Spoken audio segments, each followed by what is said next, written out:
Donc, on a vu que cette année, Bezrat Hashem, Tisha B'Av, il sort, il rentre samedi soir. Et on avait dit au niveau de la Havdalah, c'est un peu différent que les autres années. On ne peut pas faire d'Havdalah puisqu'on est en jeûne. Donc la Havdalah, elle se passe comme ça, samedi soir, que sur la bougie, pour les hommes, pour les femmes. Les hommes, ils font la Havdalah à la synagogue. Il n'y a pas de Bessamim, on ne sent pas, on ne fait pas la bracha sur quelque chose d'odorant. Et la sortie du jeûne, on fait Birkat Alevana. C'est bien de se laver les mains avec un keli avant de faire Birkat Alevana, puisque tout le jeûne, on s'est lavé les mains jusqu'aux phalanges. Et en ce qui concerne Birkat Alevana, on le fera, on essayera d'apporter ses chaussures en cuir avec la personne à la synagogue pour pouvoir les mettre, ok, dans la Birkat Alevana. J'ai dit hier que la Birkat Alevana, comme ça, il apporte le Kafachaim. Celui qui fait Birkat Alevana Besimcha, c'est une ségoula pour se marier dans l'année, Bezrat Hashem. Et pour d'autres choses, mais Beikar en essentiellement pour ça. Après, on rentre à la maison, on fait l'Havdalah sur le vin. On ne fait pas toutes les Akdamot, comme ça. On ne fait pas tout ce qu'il y a avant. On fait Eliyahu tout ça. Étant donné qu'on est dimanche soir, on ne fait pas toutes les Akdamot. Qu'est-ce qu'on fait à Tisha B'Av? C'est quoi le minagim? Les minagim de Tisha B'Av, à part les prières qu'on a l'habitude de faire, je vous ai dit, il n'y a pas de tachanounim, il n'y a pas de supplication le jour de Tisha B'Av. La chose qu'on fait à Tisha B'Av, c'est de lire les kinotes. Qu'est-ce que c'est les kinotes? C'est les lamentations sur la destruction du Beth Amikdash. Les choses qu'on a le droit d'étudier, c'est seulement les choses qui nous font, entre guillemets, de la peine. C'est-à-dire quoi, entre guillemets, de la peine? Ça veut dire que c'est les lois de deuil. C'est tout ce qui est les histoires dans la Gemara, dans Masechet Gitin, là-bas où il parle de Kamsa Bar Kamsa, des deux poules, la balle de la poule qui a... Bon, toutes ces histoires-là qui ont un rapport avec la destruction du peuple, tout ça, c'est des choses qu'on peut étudier le jour de Tisha B'Av. La Megillah Techa, bien sûr, c'est la Megillah qui parle de la destruction du Beth Amikdash, comment ils ont été pillés, tués, comment ils sont morts les gens qui habitaient à Jérusalem. Et on essaiera de prier la prière de Harvit avec une voix où on est triste. Ok? Quelqu'un va me dire, mais moi j'arrive pas à être triste à Tisha B'Av. J'arrive pas à être triste. Ça va, c'est un jour comme un autre. Alors, c'est vrai que dans notre génération, on a du mal à ressentir certaines choses, surtout quand ils sont passés il y a 1952, 53 ans. Ok, ça fait 1952 ou 53 ans que le Beth Amikdash a été détruit. Alors comment on fait? On avait dit hier, rappelez-vous cette histoire-là de petit garçon qui a fait Kaddish pour sa mère, qu'il n'a pas connue parce qu'elle est morte lorsque lui il est né. Il a dit à son père, mais moi, comment tu veux que je fasse Kaddish en étant triste? J'ai pas connu maman. Il a dit, oui, mais maman, elle a donné sa vie pour toi. Alors c'est vrai que nous, on n'a pas connu le Beth Amikdash. On ne sait pas le bonheur qu'on aurait pu avoir s'il y avait le Beth Amikdash. Tu as déjà perdu quelqu'un? Tu as déjà perdu un ami? Tu as déjà perdu quelqu'un de proche? Ça t'a fait de la peine? Tu as pleuré? Essaye de te rappeler au moins ce moment-là. Quand tu te rappelles ce moment-là, ça réveille chez toi une petite amertume, une petite tristesse. Alors encore une fois, c'est une période de deuil, pas une période où on doit être triste. Ok? Si quelqu'un, on n'a pas le droit, on ne dit pas bonjour à Tisha B'Av. Si quelqu'un te dit bonjour, tu n'as pas besoin de lui tirer une tronche jusqu'à Honolulu. Ok? Tu fais avec ta tête, tu lui expliques pourquoi on ne dit pas bonjour aujourd'hui, que c'est un jour de deuil, on essaye de... Tu peux sourire à quelqu'un, c'est pas interdit de sourire, tu peux faire un petit sourire, quelque chose. Donc essaye toi, en tout cas, de te comporter, mais vis-à-vis de toi-même. Comme je vous ai dit, tu veux être mahmir, t'es mahmir avec toi-même. Sois pas mahmir avec les autres.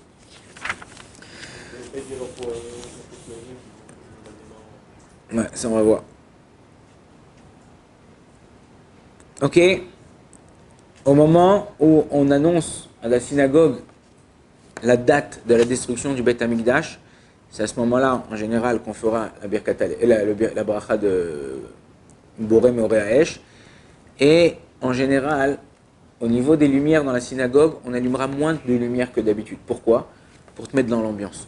C'est-à-dire que quand tu es dans une ambiance qui est tout allumé et tout ça, tu as du plus de mal à être triste de ce qui s'est passé. Mais quand on allume la moitié des lumières et on lit juste pour pouvoir lire, alors déjà on commence à ressentir et on se met dans l'ambiance de Echa, des keynotes et de lire.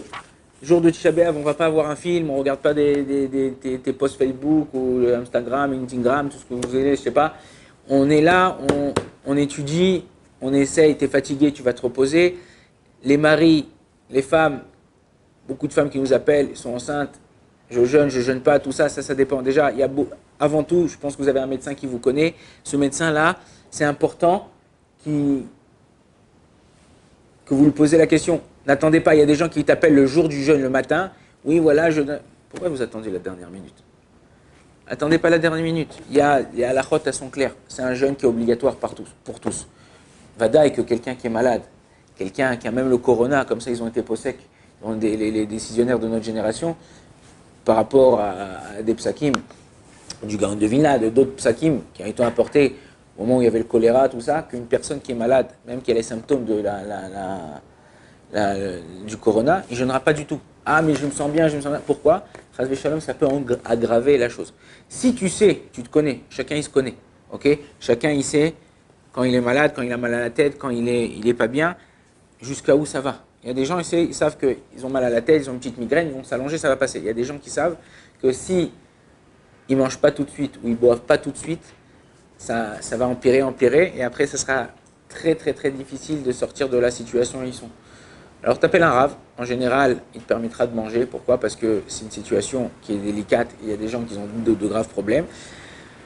Il faut faire attention, savoir se connaître et aussi savoir, c'est pas de la même façon que c'est une mitzvah de jeûner, c'est une mitzvah de manger quand tu dois manger. Les gens disent, ah non, je mange pas. À Tisha B'Av, le seul jeûne où on doit manger avec shiurim, c'est-à-dire qu'on doit manger un tout petit peu quand on ne peut pas jeûner, c'est à Kippour. Tous les autres jeûnes, même à Tisha B'Av, quand tu manges, tu manges. Il y a un posek, Zecher Tzadik Kadosh Livracha, le Shevet Alevi, le Rav Wozner de Bnei Brak, le Rav Beddin de Bnei Brak, qui a écrit un shoot chez Lot Utshuvot, Shevet Alevi. Lui, il rapporte là-bas, c'est le seul qui rapporte que à Tisha B'Av, si tu ne veux pas casser le jeûne et tu veux quand même continuer à jeûner, alors tu manges les shiurim comme à Yom Kippour. Ok, tu manges des petites quantités, moins de 30 cc, et pareil au niveau du repas. Quelqu'un qui est malade, quelqu'un qui a des problèmes, tu appelles un rave ou tu te concernes avec ton médecin avant et te dit il y a une sakana, il y a un danger, pour lequel tu jeûnes, tu dois arrêter de jeûner. Le minag de Jérusalem, comme ça le minag en Israël, le matin, on met les tefilines. Si tu es dans une synagogue, par exemple de Marocains, ou une synagogue où ils ne mettent pas les tefilines le matin, alors ne fais pas toi le beau gosse, tu viens, tu dis, moi, vous ne mettez pas, moi, la halacha, on met, je veux vous montrer c'est quoi, la halacha, et tu mets. Non. Il y a une mitzvah aussi, il y a un issour, par exemple. Pardon. Un issour de la Torah, c'est l'otit godedou. De faire des clans. Si c'est une synagogue, tu vas prier là-bas, ils ne mettent pas les tefilines, ne mets pas les tefilines, tu les mettras à mincha. Si c'est une synagogue, ils mettent les tefilines, tu mets les tefilines avec eux. Dis pas, je suis mieux que les autres, non, je ne les mets pas. Quand tu pries dans une keïla, tu pries dans une communauté, tu dois faire comme la communauté. Tu n'as pas le droit d'être badel, tu n'as pas le droit de te différencier d'eux. Le matin, pareil, on finit la prière, il n'y a pas de tachanounim, il y a certains morceaux de la prière qu'on ne dit pas de supplication. Par contre, qu'est-ce qu'on fait? On termine la prière, on mettra, ceux qui ont l'habitude de mettre les tefilines de Rabbeinu Tam, mettront les tefilines de Rabbeinu Tam, comme leur habitude, et après la prière, pareil, on s'assoit par terre. D'ailleurs, toute la tefila, on n'est pas même le sol, mais presque par terre. Et on fait sa prière, on fera les keynotes, les supplications. Vaut mieux commencer par Echa. Pourquoi? Parce qu'il y a des gens qui travaillent. Les gens qui travaillent, ils n'ont pas le temps de rester là pour tous les keynotes, pour toutes les lamentations. Donc au moins commencer par Echa qui disent l'essentiel, et après s'ils veulent partir, ils partent. Chose que j'ai opté de dire, depuis le soir de Tisha B'Av, 20 minutes après la sortie de Shabbat, après la Shkia en Israël en tout cas, c'est la sortie des étoiles. On prépare la synagogue, on s'assoit par terre. C'est-à-dire quoi par terre? Pas même le sol, avec un tapis, une serviette, ou avec un petit tabouret qui fait moins que 3 tefachim, moins que 30 cm. On s'assoit comme ça. Ça jusqu'à quand? Jusqu'à Chatzot de Tisha B'Av. Okay? Il y a des gens qui appellent, il y a des minagim qui disent que ouais, voilà, chez les Tunisiens, ils avaient l'habitude, par exemple, de Tisha B'Av l'après-midi, après Chatzot, verser de l'eau par terre, de faire la sponja, de nettoyer, de sortir, d'aller acheter un vêtement. Alors, En général, on ne le fait pas. Ceux qui ont le minag, c'est pas un mauvais minag. Alors, il y a des choses qu'il ne faut pas faire. Pourquoi? Parce que acheter des vêtements, tu peux les acheter après. Laver le parterre, pourquoi ils font ça? C'est quoi? D'où il sort ce minag-là? Enfin, j'avais demandé à un des élèves du Rav Mazouz, et il m'avait dit comme ça, il m'avait dit qu'en vérité, c'est pour montrer qu'ils ne sont pas, désespérez pas de l'avenue du Mashiach. Désespérez pas de l'avenue du Mashiach. Pourquoi? Parce qu'il montre que bien qu'encore, on est encore en plein de Shabbat, le Mashiach n'est pas encore venu, on va laver, on prépare, on montre qu'on est content, on espère, on veut que le Mashiach il arrive et on espère sa venue incessamment sous peu. Ceux qui n'ont pas l'habitude de faire ça, en général, on ne fait rien du tout. Ça veut dire que le jour de Tisha B'Av, ce n'est pas le jour de faire ton grand ménage de printemps, de laver ta maison, de faire tout ça. Dans toutes les tfilotes, on dira la bracha, enfin la bracha, on mentionnera le Nachem. Ok, la tfila de Nachem, la prière de Nachem. Et on fera pareil, là, il y aura aussi par rapport au Birkat Kohanim. Vous savez que les Birkat Kohanim, en général, on ne fait jamais l'après-midi. Pourquoi? La raison au niveau de la halakha, c'est parce que peut-être qu'ils ont bu, ok? Peut-être qu'un Kohen, il a bu du vin, et un Kohen, même un Rav, qui aurait bu du vin, certains qui étaient révite, plus que révite, il ne peut pas donner une halakha, il ne peut pas enseigner la halakha. La même chose, quelqu'un qui a bu du vin, il ne peut pas bénir le peuple. Étant donné qu'on est un jour de jeûne, comme à Kippour, ok, dans l'année là, ou comme Tisha B'Av, ils ont tous les jeunes, c'est pas un jour où on boit, ok, c'est pas un jour où on mange. Donc étant donné qu'on est sûr qu'ils n'ont pas bu de vin, on leur permet de faire la Birkat Kohanim dans la prière. Au niveau du lavage des mains à Tisha B'Av, la figure, les mains, la bouche, je vous ai dit, tous les jeunes, normalement, on peut se laver la bouche avec du dentifrice. C'est permis pour les gens qui sont macpit, qui sont intransigeants. Qui pour Tisha B'Av, on ne se lave pas la bouche. Ah, comment je fais? J'ai une sale haleine, c'est moiteux, c'est machin. On se lave les mains jusqu'au fin des phalanges, comme à Kippour. Ça te dérange, tu as un peu de saleté autour de tes yeux, avec ce qui reste d'humidité qu'il y a dans tes mains. Tu nettoies les yeux, ok? Tu veux un peu nettoyer les coins de ta bouche, comme ça, ou mouiller légèrement tes lèvres, avec ce qui reste, ça, si tu peux. Tu as oublié. Quelqu'un qui a oublié, il s'est brossé les dents. Faire attention de ne pas avaler. Tu ne fais pas attention. Tu as avalé même un peu d'eau. C'est pas pour ça qu'on casse le jeûne.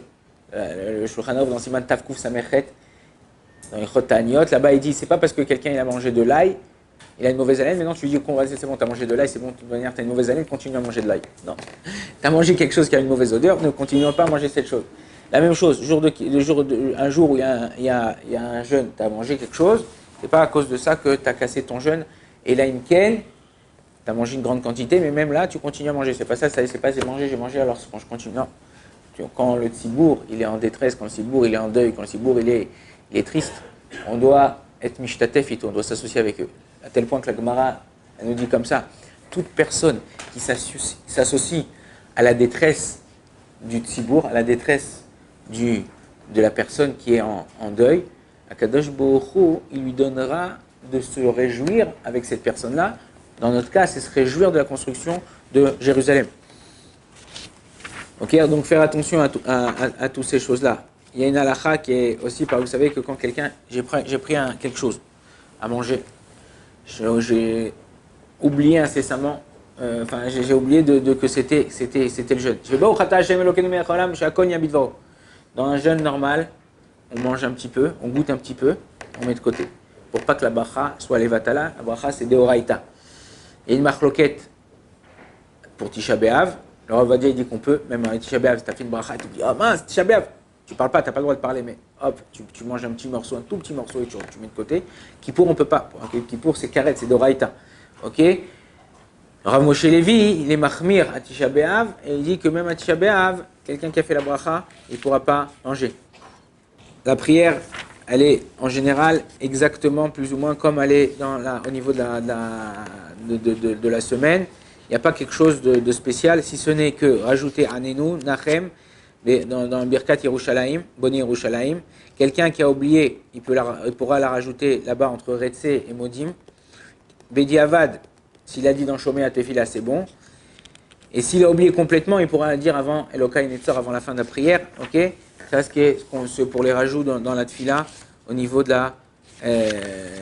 au niveau du jeûne. On sort un Sefer Torah le matin, on sort un Sefer Torah à Mincha. Ok. À Mincha et le matin, c'est bien, c'est conseillé, c'est pas obligé, mais de faire monter les mêmes personnes. Surtout, on fait monter des personnes qui jeûnent. Si on est dans un minyan, par exemple dans une maison de retraite, en général, les gens dans une maison de retraite, ils jeûnent pas. Ils sont malades, ils sont fatigués, ils ont un problème.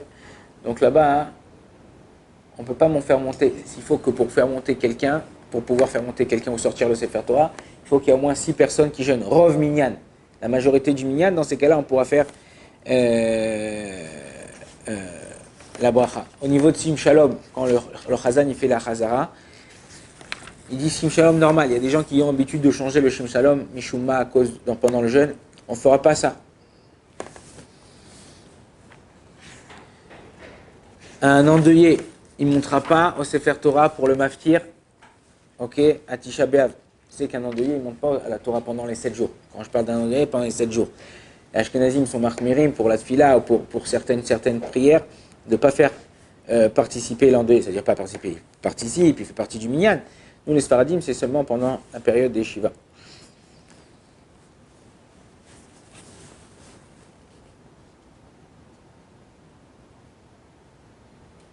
Aller au cimetière.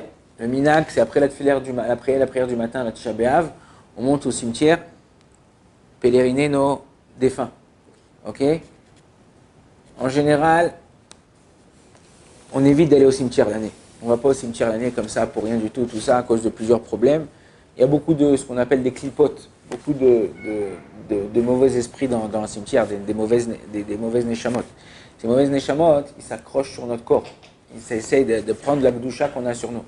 Donc quelqu'un qui n'a pas été au mikvé avant, vaut mieux qu'il évite, à moins que ça soit comme Tisha B'Av, mais même comme ça, Keri, Baal Keri, alors on ne peut pas aller au mikvé à Tisha B'Av, 2 jours dans l'année où tu ne vas pas au mikvé, ni un homme ni une femme, c'est Yom Kippour et Tisha B'Av. Va avant, va la veille, tu sais que tu dois aller au mikvé de ça, va la veille, va avant. Ok, en général on va le Shabbat, donc ça c'est bon. On va le Shabbat, on va vendredi avant Shabbat, ça aussi c'est bon. Une femme, Bichlal, qu'elle soit enceinte, qu'elle ne soit pas enceinte, surtout quand elle est enceinte, vaut mieux pas qu'elle aille au cimetière. Non, pas qu'elle aille au cimetière. Ah, là, c'est l'année de son père, c'est un truc. Ok, elle peut aller, elle fait la prière, tic-tac, elle ne reste pas, elle ne s'éternise pas.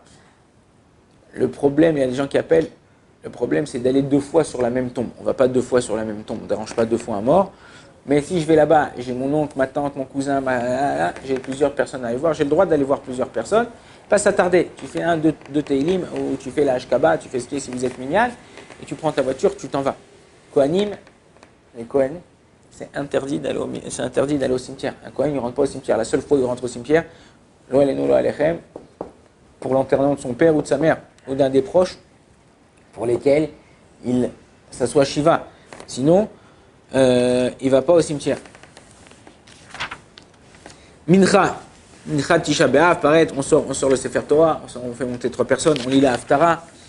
Il y a une différence entre Ashkenazim et Sfaradim au niveau de la Haftara, on ne lit pas la même Haftara. Après Mincha, juste après la Chazara, on lit des psukim de Nechama. C'est-à-dire quoi des psukim de Nechama? Psukim qui vont de consolation. On est presque à la fin du jeûne, on lit des psukim de consolation et on fait attention à bien les lire, c'est pas aller en blacle parce que c'est la fin du jeûne, tout ça. En ce qui concerne quelqu'un qui voyage, on a souvent des questions qui nous appellent au téléphone, des gens qui voyagent, qui nous appellent. Voilà, je suis à Paris, je voyage en Israël, j'arrive à telle heure, quand c'est que je casse le jeûne, je voyage le soir. Et il y a des gens qui n'ont pas fait attention, qui ont acheté déjà leur billet d'avion. Il n'y a aucun problème de voyager, si on est obligé, si on en a besoin, en avion pendant Tisha B'Av, okay, ou en voiture, j'ai besoin d'aller me déplacer. Le jeûne se finit selon l'endroit où tu arrives. J'ai voyagé de Paris à Israël. J'ai commencé le jeûne très tard en France. Je le fais sortir beaucoup plus tôt en Israël. Il n'y a aucun problème.